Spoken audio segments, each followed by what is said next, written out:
Good afternoon, evening, morning, whatever it is, wherever you are. Good to you. I've been thinking about continuing the little series I've been doing on tours that the Melvins did. I think I've done Nine Inch Nails and White Zombie and Rush. And one of the remaining ones is Kiss. And this popped into my head, of course, because I guess the recent Super Bowl at the Superdome, and in the United States, super gets to be put in front of a variety of things. Super size, Superdome. Anyway, I'm one of the few people who can say Superdome. Yeah, I did actually play at the Superdome, which is kind of a cool thing. And I played there with Kiss, and it made me think about how Kiss has been sort of popping up throughout my life in very interesting sort of ways, going all the way back to the beginning of the band, basically 51 years ago, 52 years ago. Hey, welcome to my channel. I am Mark Dutram. I am a guitarist, composer, producer, songwriter, and teller of tales involving experiences I've had in a variety of those circumstances. I have a Patreon page, which I would invite you to take a look at. You can buy me a coffee, and thank you for supporting me. Maybe even before that, but going back in time to when I was about 15 years old, maybe I was in maybe 8th grade, 7th grade, something like that. I remember when Kiss's very first record came out. And the reason why I do remember this is because my best friend at the time, this guy John Evans, who was a budding musician like myself and had all kinds of dreams about what we were going to do later on when we were grown-ups as musicians, became a huge Kiss fan. And he and I would do sleepovers sometimes, usually more often than not. I would go and spend the night over at his place, and we'd watch movies on TV. This is before VCRs, in maybe 74 or something like that. There was a point where Kiss's first record came out, and John was extremely excited about this. And also, due to the genius of Kiss's management, record label, they managed to get a promotional spot on this show called In Concert that was on ABC. And the very first In Concert show was going to have Kiss on it to coincide with the release of their first album. And we could see this thing being advertised during the week and kind of got excited about it. There wasn't really any venue for musicians to play on national TV at that point. And In Concert was kind of a revolutionary show because they would go to actual concerts and shoot part of the concert and then edit that together and make a show out of it. I think this show was even maybe on a Friday or Saturday night. Somebody might be able to correct me on that. And since I lived in Mountain Time in El Paso, that meant that basically you had to stay up until midnight or 1 o'clock in the morning to watch this show. And so if you didn't have a driver's license, that involved a sleepover or whatever, which I was more than happy to do because it was always a great time to hang out with my friend John at his house with his mom, who was also a great piano teacher and musician in the El Paso music community. Anyway, Kiss's first album came out. John was very excited about this album, and we listened to it together. I had my reservations about it, didn't really like the way it sounded at the time. I was just starting to kind of really branch out my music listening. ZZ Top was something I listened to. The Tres Hombres record was a pretty cool record. We'd seen them play live the year before, and that was an amazing show. And so we were listening to all things hard rock at the time, reading Circus magazine, Cream magazine, And we watched the in-concert show, and it was really, really impressive and kind of crazy and like a little mini circus on TV. Gene was spitting blood, maybe. He was breathing fire. I think they played 4 or 5 songs.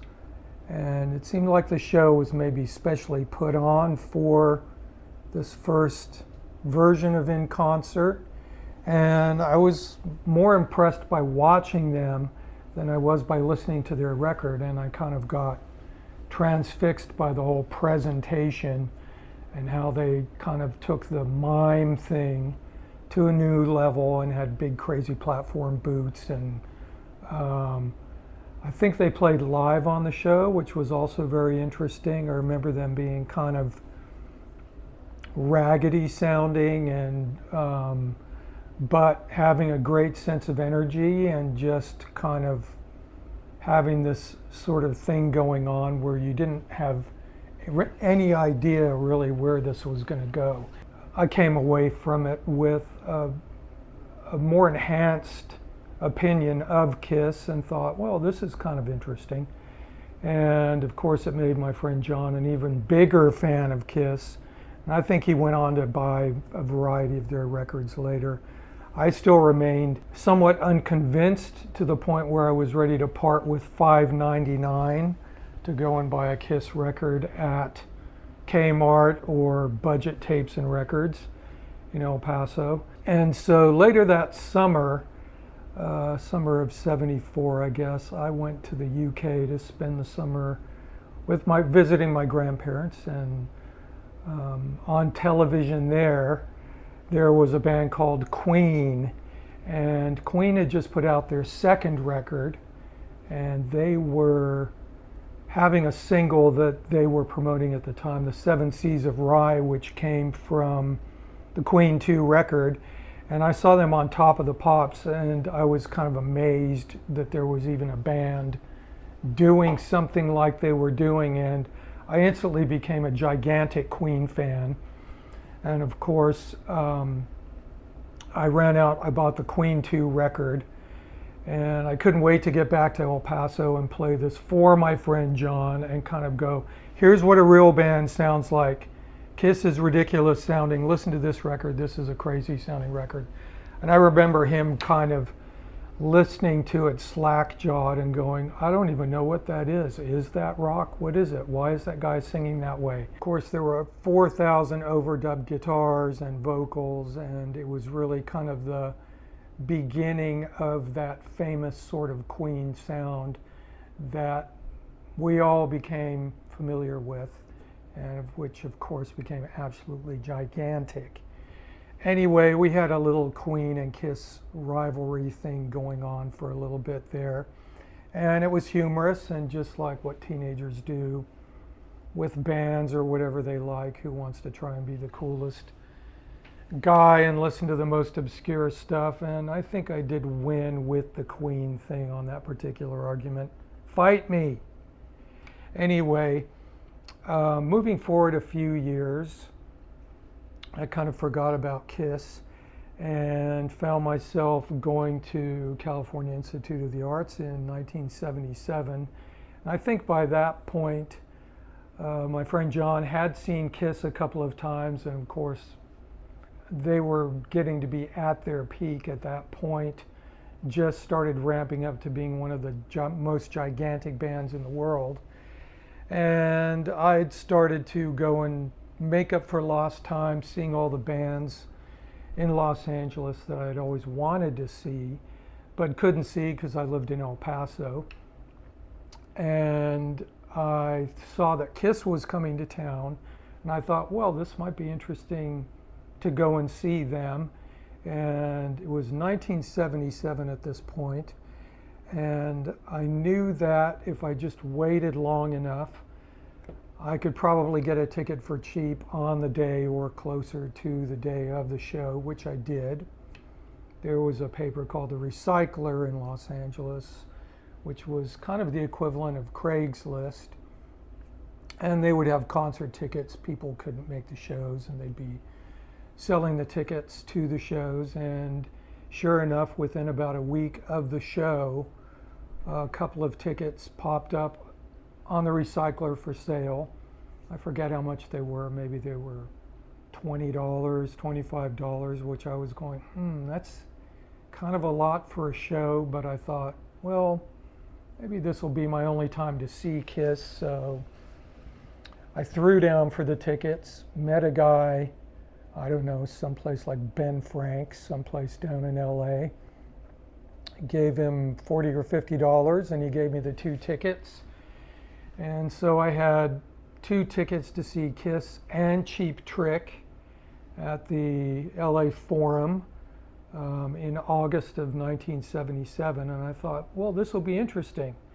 And these were great seats. I think they were maybe 6th or 7th row on the floor at the LA Forum. And so then I went about thinking, well, who's going to go with me to this show? And so I started asking people at Cal Arts. I had a lot of friends in the art school, the music school, the theater school. And I said, hey, I've got a couple of tickets to go and see Kiss. You want to go with me? And literally every single person I asked said, Kiss? Are you kidding? I'm not going to see them. Those guys are just bullshit, frankly. They're like the dumbest band in the world. Why would you ever want to go and see them? And I just went, well, because I can, and because they're huge, they're crazy, and why wouldn't you want to just go and check that out? I mean, I would kind of throw out there that I wasn't the hugest fan in the world, but it was basically an interesting thing to go and do, and you were in a place where you could go and do that. So I kind of gave up on asking the cool people at Cal Arts to go and see Kiss with me. They were all busy going to see Talking Heads and Television and those kind of cool bands, maybe down to LA to see Suburban Lawns, people like that. And so I went on my merry way alone down to the Kiss show and unloaded my ticket instantly for twice the money that I bought it for, so it covered my ticket. And I was feeling pretty good walking into the show going, I'm going to see this show for free, and I have an extra $20 in my pocket, so this is cool. How cool is this? And opening the show was a little band that was kind of just getting started around that time called Cheap Trick. And I'd never heard of Cheap Trick, and walked in, sat down, and Cheap Trick started playing, and I thought to myself, this is a great band. Literally about half a minute after they started playing, they sounded amazing, and they had great vocals, they had great super poppy songs. I don't think any of their songs were longer than 4 minutes. They didn't do any drum solos, they didn't do any big guitar solos. They just had super catchy tunes, great energy, an amazing sound, and I kind of became sort of a mini Cheap Trick fan instantly as a result of that. Always loved when I heard Cheap Trick after that, and I could put myself right back into that position at that show going, this is amazing. And so that was cool. And then Kiss came on, and of course everybody was crazy. Everybody who was there was a complete Kiss fan and probably had started listening to them when they were 10 years old at that point, I think. So Kiss already had a building filled with lifetime fans in there. And the energy was amazing. And I was extremely impressed and thought it was a really fun show. I still was kind of, I don't know about this. And I remember thinking that at the time, I think Kiss were kind of one of the first bands to really embrace wireless technology. And so after watching them for a few songs, I remember looking at them and going, their guitars are not plugged in. And I had no idea that wireless technology even existed at the time. And I started thinking, oh my God, these guys are up there playing to tapes. They're just miming. And then I started thinking, well, maybe this is sort of weird. Maybe there's like some kind of high-tech technology these guys are using. And I more or less figured it out that there must have been some kind of radio transmitters or something like that. And I guess maybe they were one of the first bands to do this. So it's kind of a weird thing to think about the dawn of wireless technology, when nowadays, I mean, you see all kinds of people running around with microphones that are not plugged in, and generationally, this is something that just people assume is a thing now. Nobody even using cables is kind of old-fashioned, but personally, after dabbling in wireless technology myself, I think cables do sound better. Anyway, so that was my experience with KISS in 1977. And another strange sort of thing that would happen unbeknownst to me would be fast forwarding 9 years from 1977 to 1986. I had a little record label in San Francisco called Alchemy Records. You can see another video I made talking all about it. And one of the first bands signed to the label was a band called Melvins. And so I produced their first record. This is a little bit of a side note, but it does relate to KISS somewhat. And the Melvins were gigantic KISS fans, which I did not know at the time. And when they came down to San Francisco to record their album with me, they had a hideous looking beige van that they drove down there. And they were such huge KISS fans that eventually they actually had, I think, Kurt Cobain paint pictures of KISS on the side of this van. Now, I never actually saw this van in person, but I think there's pictures of it floating around on the internet somewhere. And I think Buzz even told me a story where after the van was painted with these faces of KISS on the side, they took the van on tour, and sometimes they would go to towns and somebody would actually come up to them and go, "Is KISS really in the van?" And so those are hilarious stories, and I do like the idea of KISS riding around in a beat up late model Econoline van, but I don't think that probably happened. So we can fast forward from 86 to 1990.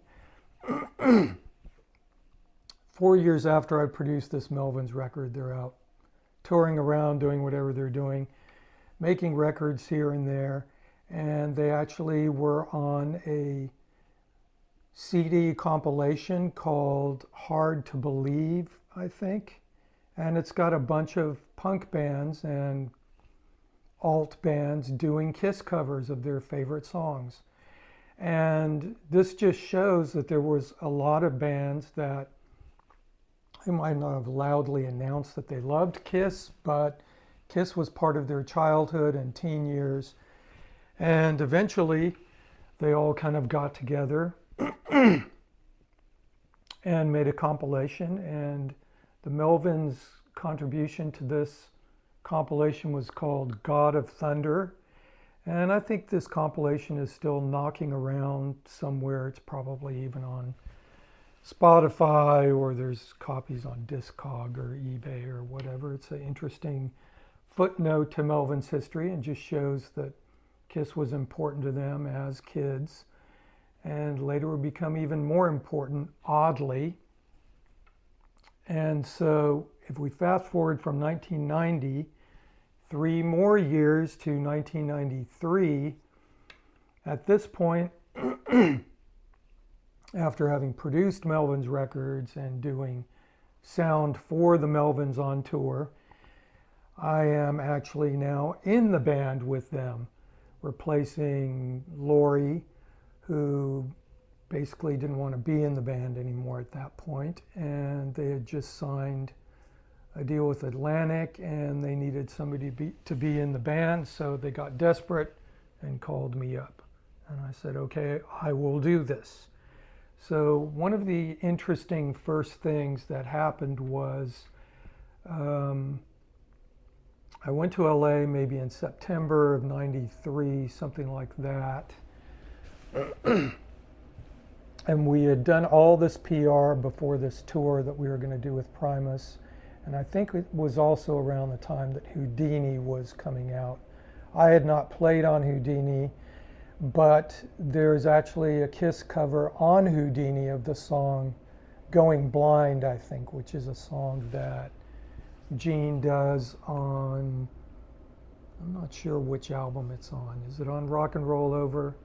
Kiss fans out there, correct me. I'm not really schooled up on which album it's on, but I believe the Melvins used to play that song live before I was in the band, and it became kind of a staple of them playing that on and off.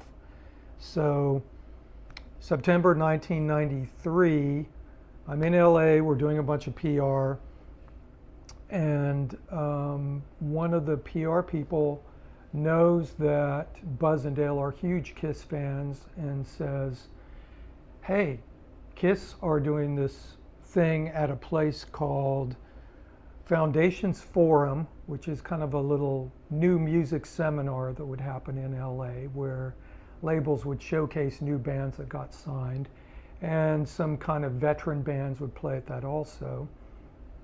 And at this point, Kiss was still in their phase when they had no makeup on. I guess it would be called the Lick It Up, Crazy Nights phase, whatever. I'm not super familiar with that point, but I believe Bruce Kulick was in the band and also Eric Singer maybe. Anyway, they kind of returned to their glam roots for their Unmasked point, I think.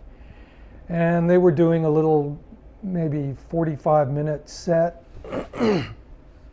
at this Foundations Forum thing over in Burbank.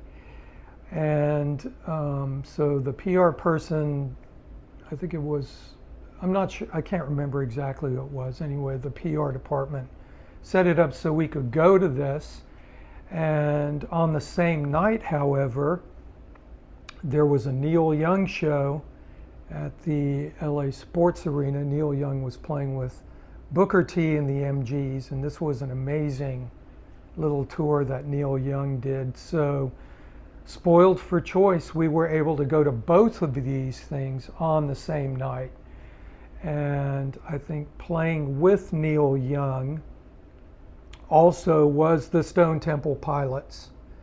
And we had a little run-in with the Stone Temple Pilots that was amusing, that I might digress on at some point in the future, but we ended up in their dressing room and there was some weirdness. It's interesting and not at the same time. But anyway, we got to watch about 40 minutes of Neil Young's set, which was absolutely incredible. And then we were whisked off to Burbank to go and watch Kiss play this little mini set.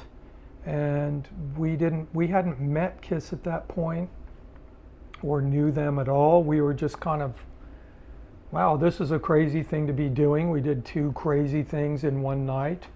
And I think the Kiss thing was set up just as kind of like a nice sort of gesture by the people at Atlantic to go, you know, we know you like these guys, and so enjoy this little fun thing to do. And so I went, okay, this is weird. This wasn't quite as exciting as having seen them in '77, but nevertheless, an interesting thing to go and do. And so we did the whole tour with Primus, and we were more or less at the end of the tour sometime in November, and we got this message that Gene Simmons had called up our management and wanted to come and play the song Going Blind with us at a gig. And so we kind of figured it out, and Gene, being up on anything that is Kiss related, probably knew that the Melvins were playing the song Going Blind. And incidentally, it was a song that Kiss never played live at all. And so he basically suggested playing that song with us and said, what do you guys think about it? And we said, sure, sounds great. And so I think it was the date that I've gotten off of the interweb is November 24th. I think we played 2 shows at the Hollywood Palladium. Gene came down and played on one of them. And it was a really cool thing. Gene just showed up for the sound check. We practiced the song a couple of times, just sitting around in a room, playing it dry, once we found out Gene wanted to come out and do it. And then he came down to a sound check. And Buzz and I played guitars. Gene played bass and sang lead. And came in, he had like a lumberjack shirt on and just came in carrying his bass, didn't have an entourage or anything with him. It was just plain old Gene with a baseball cap on and a red lumberjack shirt. Hey guys, what's going on? Hey Gene, what's going on? Want to play? Yeah, let's do it. And so ran through the song a couple of times and Gene was like, yeah, I like this. And we kind of went, we like this too. This is awesome. And it was just a really weird thing to do and was fun. And then Gene said, well, I'll see you later at showtime. And we went, okay. And so nobody else knew about this. I don't even think Primus maybe knew about it. It was kind of on their radar maybe a little bit. They weren't at our sound check watching this or whatever. Show starts, we play our little set, and then at the very end of the set, everybody's expecting us to just kind of walk off. Gene comes in, he's got his bass, he plugs into my rig, and they set up a little Fender Champ or Blues Junior amp or something, and I plug in my Strat, and Dale counts it off, and we just start playing the song. And people are going, they don't really even understand what's happening. We haven't really announced Gene or anything like that. He just kind of saunters onto the stage and plugs in, and it's dialed up for him to play. Run through the song. I get to close the song out with a kind of blistering solo that's really fun. And there is existing video of this thanks to Billy Anderson, who was our sound man at the time. I'll put a link to that below in the video. There's a little bit of the sound check, and then there's the actual song, the sound, and the images, what it is for the time. You can hear a little bit of Strat squealing at the very end there by myself. And that was the end of that experience with KISS. And Gene just kind of hopped in his Subaru station wagon carrying his bass and then drove off. And that was the end of that. There are some photos of that. Here's one with Mackie Osborne, Buzz's wife, and myself talking to Gene about who knows what. On a side note, right around this time, there was a kind of infamous Viper Room incident, Viper Room being the club that Johnny Depp owns, that I may talk about at some point. Anyway, fast forwarding, I think maybe the next year, 1994, in some odd way, Buzz and I ended up at Gene Simmons' birthday party. Now, I think this was just another kind of way of maybe Gene's continuing interest in the Melvins, which he takes interest in anything that has anything to do with KISS. And he might have even noticed some sort of truth stretching, perhaps, that the Melvins would make concerning KISS. We had like a little lie that we were bandying about in some interviews, how we were going to be playing on a flatbed truck at Graceland for some anniversary, and then we were also going to be going on tour with KISS when they put their makeup back on. None of these things were actually reality-based, but just conjecture and the Melvins having fun in interviews. But But as far as Gene Simmons' birthday party, yes, we actually got an invitation to that. We ended up at his birthday party at a bowling alley. It was a very strange experience, alcohol-free, I might add, possibly some kind of a fundraiser for a continuing charity that Gene supports.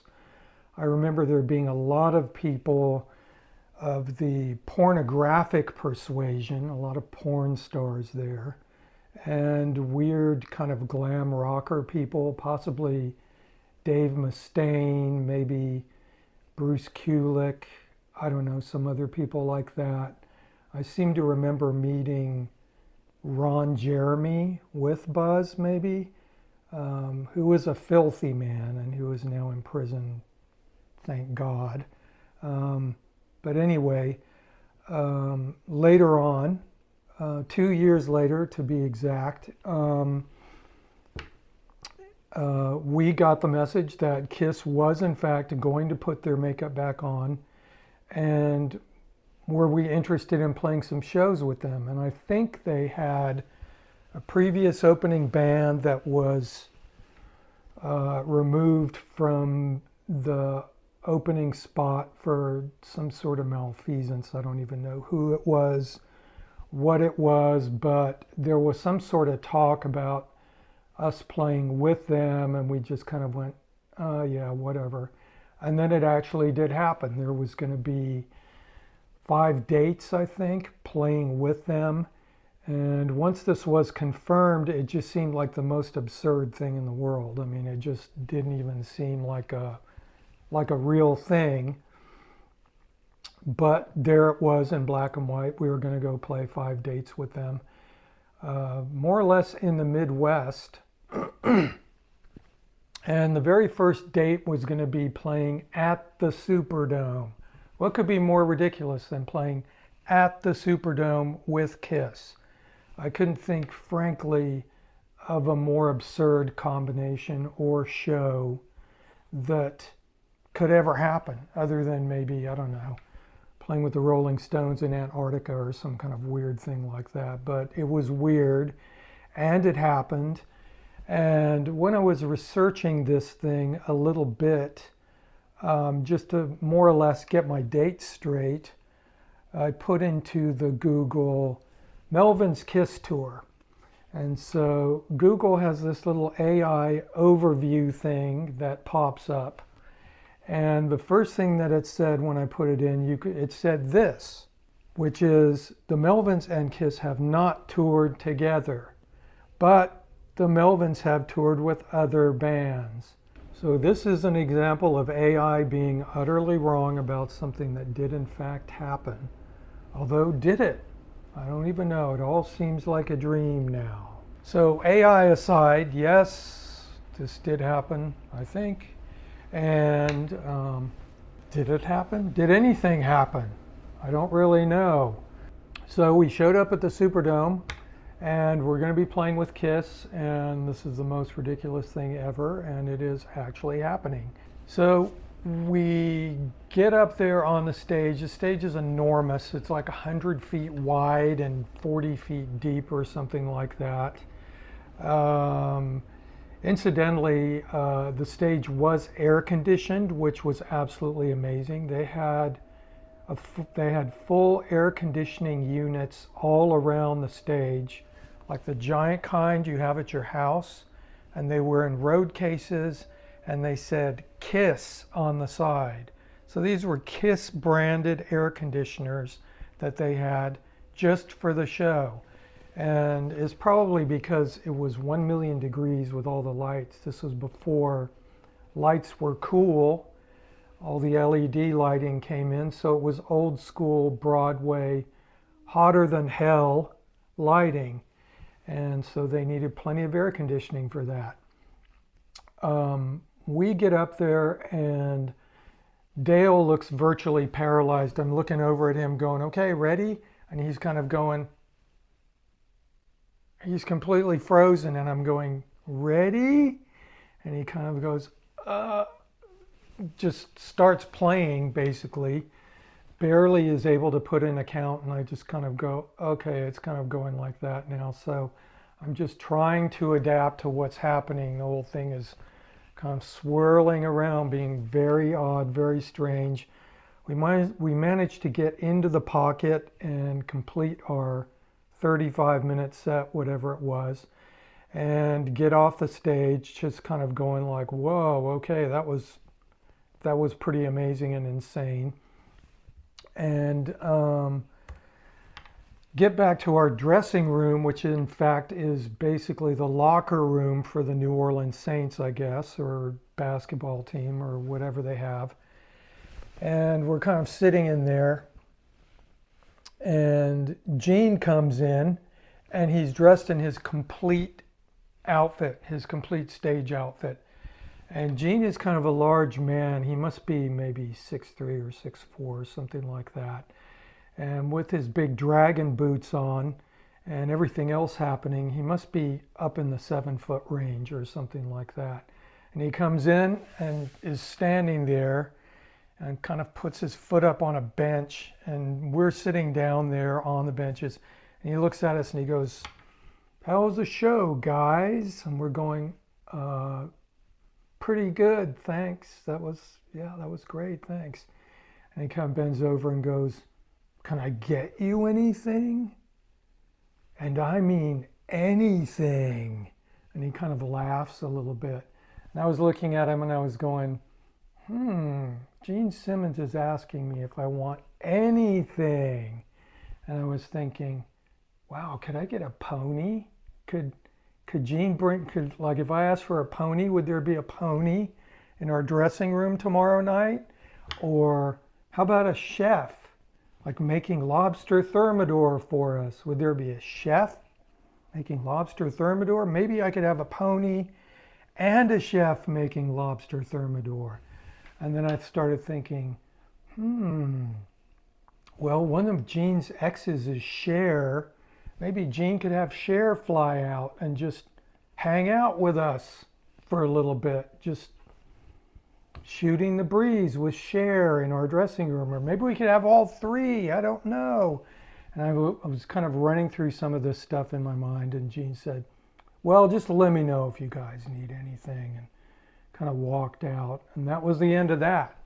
And he never did that again, but that was a very sort of great moment, which really just puts Gene right up there with cool people in rock, because despite his reputation throughout certain circles or whatever, honestly, Gene was a congenial host, and exactly what you would want a person like that to be like, just like Rush, basically welcoming us to their tour. Anybody of that generation and those kind of veteran musicians were just, what can I do for you? And so that was always nice to hear from those sort of people.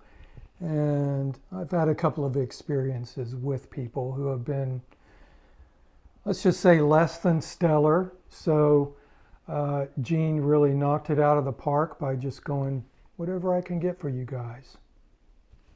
So that was really a delight and kind of a reaffirmation that, yeah, there are survivors who can come out of that whole thing with their personality and their generosity intact. Gene was really the only person that we had any kind of real contact with.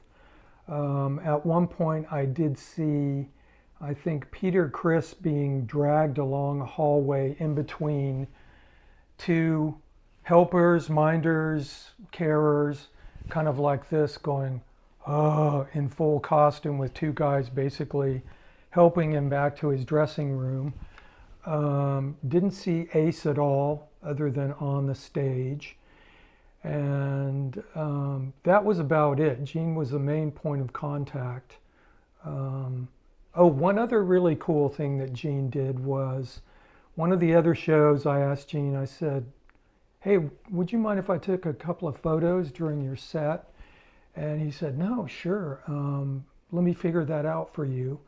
And then I ran into him a little bit later, and he said, "Hey, so we've got the security area in front of the stage, and then we've got the photo guys, and in front of them. So I'll just get you a photo pass, and you can just be in with the rest of the guys right in the front." So this is literally, I remember taking photographs, leaning on the stage with my camera, one of which is right here. So you can see exactly what an amazing viewpoint that was. And so I did spend about half the show taking photos a little bit, and then just taking in the entire spectacle of it as close as I could possibly be. And this actually even was better than seeing them in '77, because I was even that much closer. And of course, by this point, I had somewhat of a tiny, microscopic, personal investment in KISS as real people at this point. So that was a really awesome thing. And if Gene is out there watching this, thank you, Gene. That was meaningful, personal, and a great example of your generosity to lesser individuals touring with your kind self. So this is about all I've got on that particular thing. We played 5 dates, each of which were kind of crazy. And as an experience, I rate that very highly. If you ever get a chance to open for KISS, you should absolutely do it. Although I think they've reached their end of the road officially a couple of years ago, maybe. I wish them well. I think they have some kind of technological tomfoolery planned for them to go into the distant future. So it'll be interesting to see what that is. And thanks for watching. Please remember to like and subscribe if you did enjoy this video. And I'll see you later on talking about something else.